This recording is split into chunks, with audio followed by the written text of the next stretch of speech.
what I will ask you girls to do right now, just because technical problems that we had last time that we did through this platform, please, all of you turn off your microphones. I'll talk a lot, and then I'll ask you questions, and then you'll turn on your microphone. We'll talk, because yeah, last time there was lots of noise from other girls, and then it was hard to concentrate. So I'm going to take care of that as well. I will just have to mute you if you have your microphones on without saying something. Yeah. Okay, so I'll just say, because we have many new girls here today, I'll tell a little bit about how we're going to do it. The idea of this meeting, conversation, learning is that we talk about the Parsha, the weekly portion, and what we're going to do, I'm going to tell you shortly the story of the Parsha, so you know what are we talking about in general, and then there will be specific topics that we're going to look more deeply into it, and then I hope you'll have a few things to say about it as well. So our Parsha this week called Korach. And the story is that Korach, he was a cousin of Moshe Rabbeinu, the leader of Am Yisrael. Am Yisrael is right now in the desert.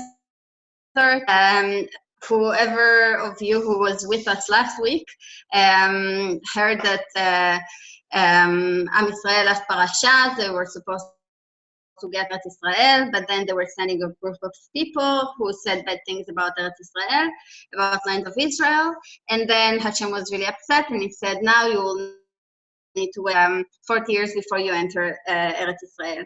So we were reading a very sad or complicated story. Like in this parsha, we have again this another complicated story. So this week it's about Korach, and Korach, the cousin of Moshe, he's gathering the people around him, and they are all complaining about Moshe, the leader, and Aharon, his brother, who was a high priest. And they are complaining, who said that you're supposed to be the leader? Maybe, I mean, Hashem is saying that all of Am Yisrael is holy. So why are you supposed to be the leader? Maybe I can be the leader. Who decides that it's supposed to be you?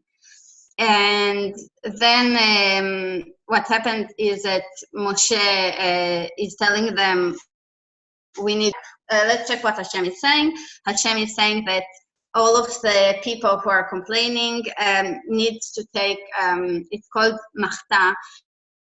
It's like a pan that in the temple they were using to burn on it different herbs to do good smell. So he tells them to take those, and they need to stand in the next morning, and Hashem will show them who is a holy person, who should be the high priest. And then in front of all the tribes and of people trying to tell Korach, Moshe is trying to tell him, maybe don't try to rebel against the decision of Hashem, and you Korach, the tribe of Levi, you have a special role. It's not like you're as every other person who have no role. You have something. Why do you need to complain? But and the next morning, there are 250 people standing with those pens, with the machtot, and Hashem wants to Am Yisrael, because he's really upset about this whole situation.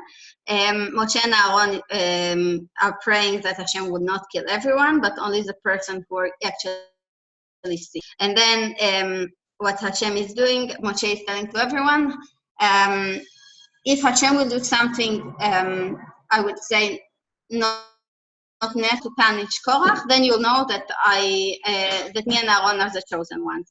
If Korach will just die in a natural way, it doesn't mean anything. But if something extreme happened, then you'll know that Hashem actually chose us. And what is happening at that moment, that the ground was opened, and Korach and also the families of the people who were very close to him in this story, all of them went inside the ground, actually swallowed them, I would say. And afterwards, the 250 people who were standing with the pans, fire came and burned them. And afterwards, it's not finished yet. Who joined us? Hi, Miriam. So afterwards, Israel are complaining. They are still not sure if Moshe and Aaron are the right people. And then Hashem is sending a flag, and people are dying. The one who's saving them. And in this plague, there were 14,700 people who died as this plague until Aaron was able to stop it. And then Hashem, to make the people of Israel stop complaining, he's telling them that each tribe his president should bring a staff, a stick of wood into the tabernacles, these small temples that they have in their camp in the desert. They bring those sticks. During the night, only one stick have flowers, and this is the stick of Aaron. Okay, and then when they see these miracles, that during one night there are 12 dry sticks and only one stick has those flowers on it, everyone understands that Aaron is the chosen one. Okay, this is very shortly the story of the Parsha. I hope it wasn't too much information, too much details, but if you have questions, write me or just ask. So this is about this is about the story itself. Now I'm going to share with you the paper that I prepared, and I want to more specifically about, there were actually fighting. The whole discussion was about who's supposed to be the high priest, who's supposed to have this special and I want to ask you, what does it mean to be a Kohen? In Hebrew we say Kohen, to be a priest, to be the high priest. What do you need to be in every person? Do you have any idea what this person needs to have in his personality that will make him a Kohen? Except the fact that he needs to come from a specific family, but a person should have something in him. Do you have any ideas what the high priest need to be? Now it's your turn to turn your phones.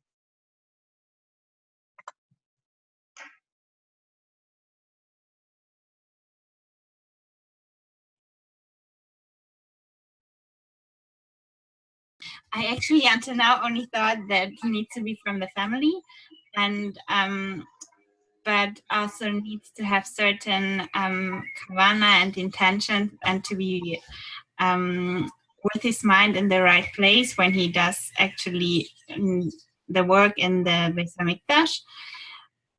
So I'm curious to know what special what other specialty he needs. Okay, thank you, Adasa. Someone else have idea what should be the character of the high priest? He should be healthy. Okay. I don't know about the character, but there are like a lot of criteria. Like his nose should not be longer or shorter than a certain size, and that he should be good looking, like have some height and be attractive for the people. That people see him, look up to him, and feel that it's somebody important and nice and not Nebach. And every Kohen who was not like that could not serve in the temple and who had to do a different work. Like, there are a lot of details. Yeah, that's true. But like if I ask you to imagine his personality, so you say he shouldn't look like Nebach. So I guess maybe he needs to, when you look at it, he have, I don't know, self-confidence maybe?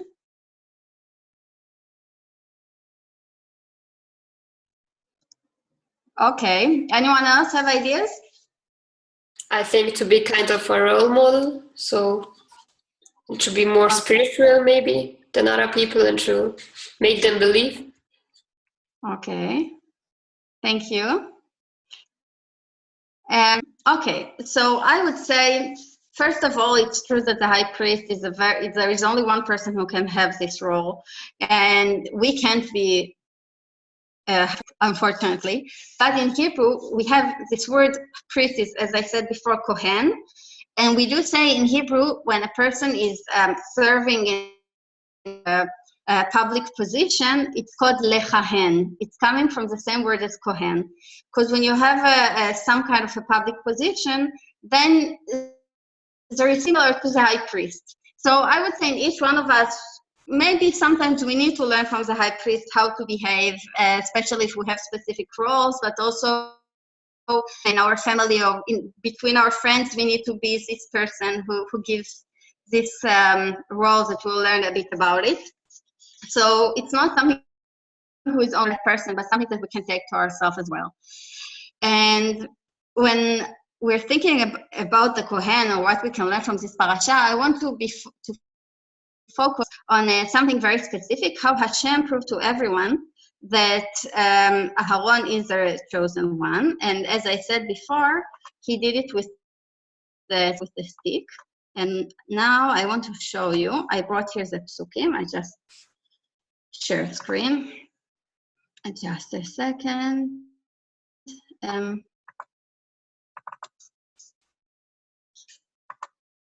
You see it?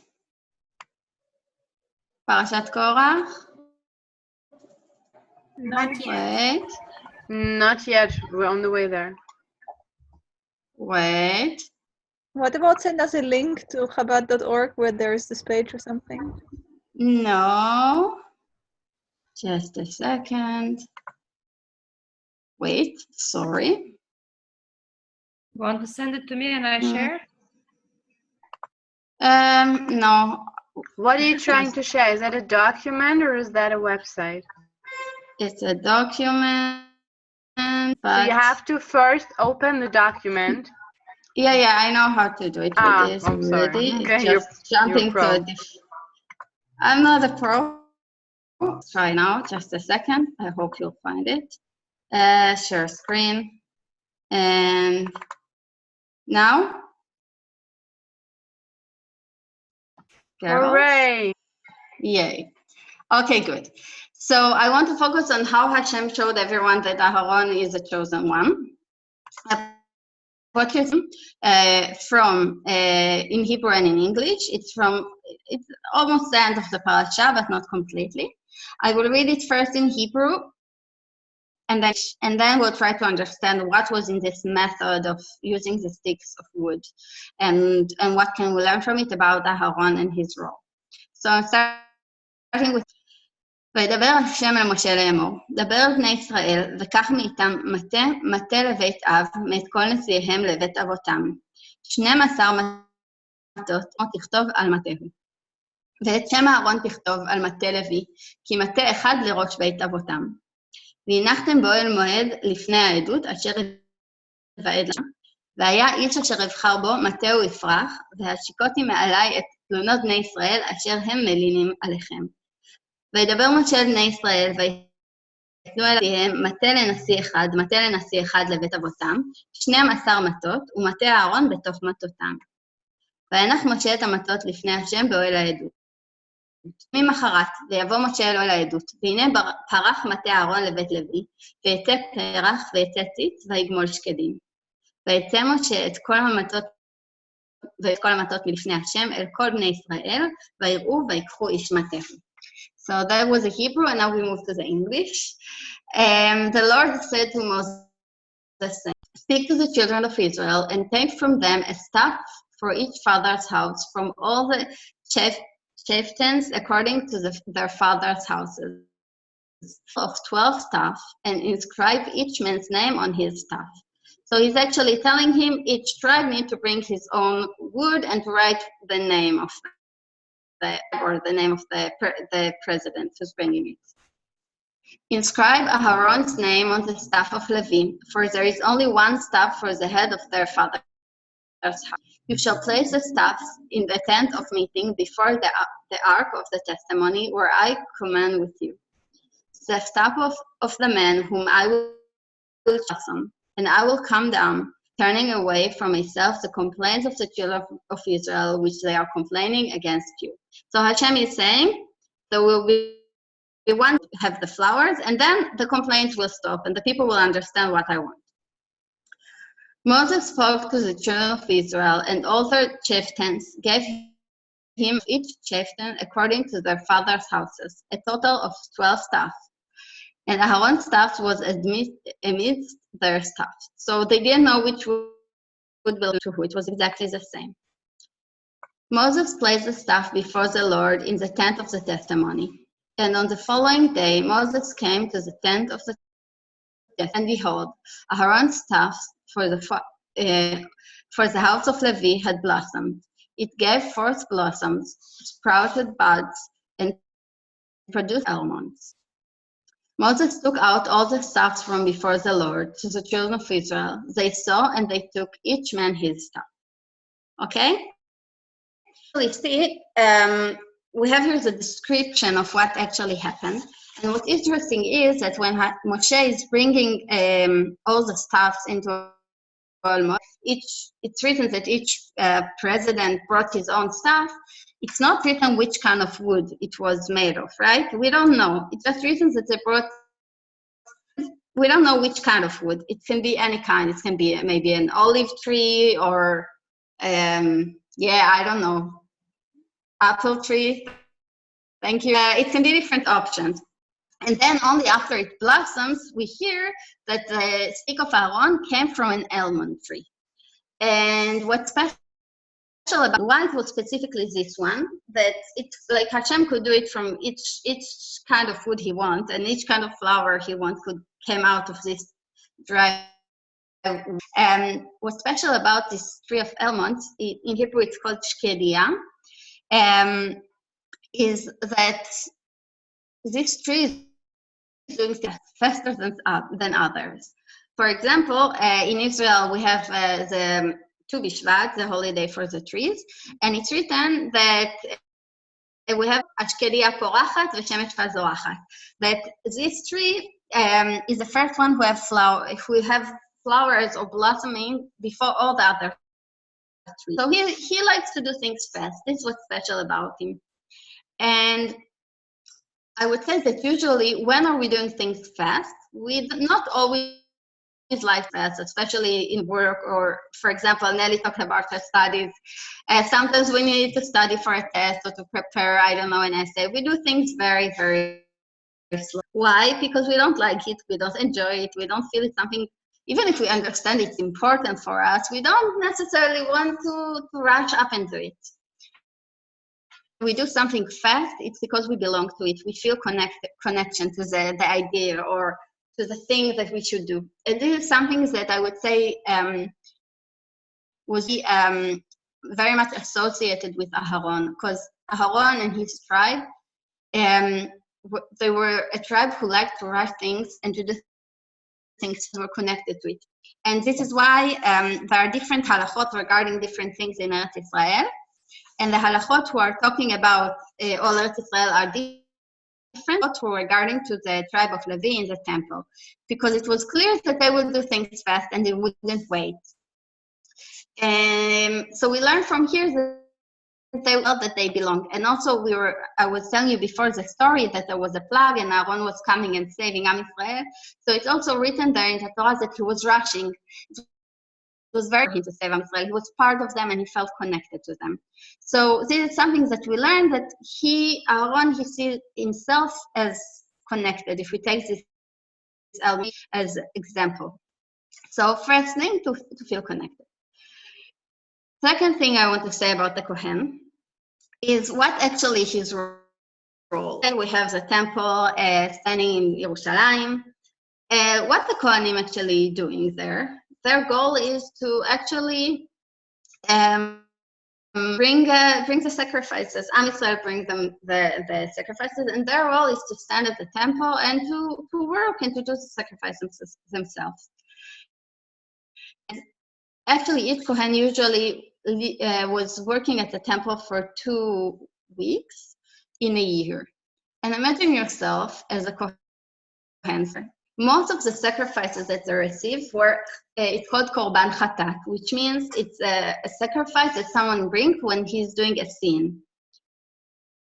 So imagine yourself as a Kohen, and you're standing now 2 weeks in the temple, and everything you see is people bringing sacrifices because they sinned, because they did wrong, and they need to ask for forgiveness from Hashem. And actually, he just hears those people talk all the time about when a person brings a sacrifice, it's not enough that he just bring it, the cow or the dove or whatever he brings. It's not enough. He actually needs to להתוודות, to talk about it. He needs to, I forgot the word in English, but he needs to talk about his sin and did it. I sinned and this is what I did and I'm sorry about it. So actually the Kohen is standing there and his job is actually to listen. This is his role, to listen and to forgive for what this person did. And the forgiveness is happening through the act of the sacrifice.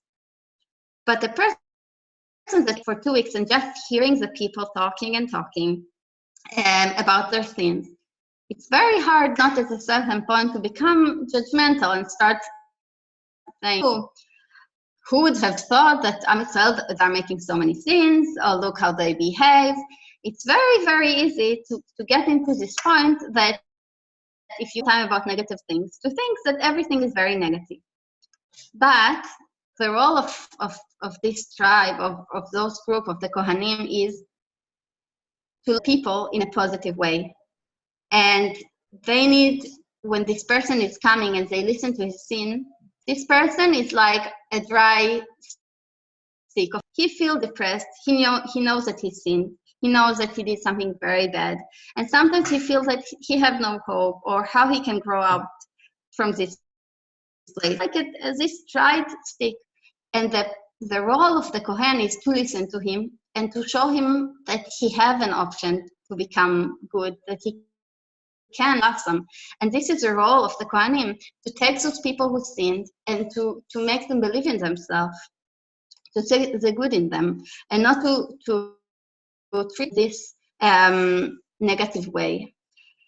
So the question is, how do you make those people blossom? How do you make them see the good in them?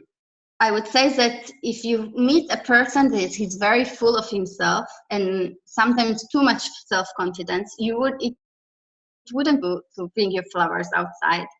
And when we see the way that when Korach is coming and he's demanding, I want to be the high priest, or I need to be in this place, why I have to be, I would say it's a state of mind of I'm deserving, I'm good. It's being very full of yourself. And even from the way that he's asking this role, you can imagine that maybe he can't really do it. Because how this person who thinks that he's so good and so deserving is able to look at the people from the lowest tribe in Israel who are coming to him and doing the worst thing in the world, and to look at them in this passionate look and in this look that sees the good and believe in them and can push them up. So first of all, I would say it's very clear from the state Korach that he doesn't fit. And I will try to see how we can see in Aaron a different perspective. I brought from the Kli Yakar, who's talking about those psukim, about the stick who was blossoming. And it's a bit, I have to complain from the beginning. I was seeing it and it was a bit hard. So I hope you will understand my English translation. So we'll read like few sentences in Hebrew and then few in English, and we'll try to understand we have here in the Kli Yakar. So it's called like this. והנה פרח מטה אהרון. רמז, כי לא למראה עיני עד השם. כי אם נראה אחד עץ יבש בלי לחוט מים, תורה וחוכמה, הקדוש ברוך הוא מפריחו, וכן בהפך. כפי שדרש על קורח ואהרון, הובסתי עץ לך והפרחתי עץ יבש. ויכול להיות שמשם נמשך המקור, שכל מה שהיה במקדש היה מלבלב ועושה פירות. זה היה יבנים קטנים שנקראו פרחי כהונה. So now read the English. And behold, Aaron's staff for the house of Levi had blossomed, to hint us that God will not judge according to the human perspective. Because if we will see a dry tree without water in it, without Torah and wisdom, we'll make it bloom. And also the opposite. As we learned the pasuk about Korach and Aaron, I have dried a wet tree, a dry tree. So what the clear Kari is telling us, we have this pasuk who's talking about how this stick of Aaron was blooming. And he's saying we can learn from it.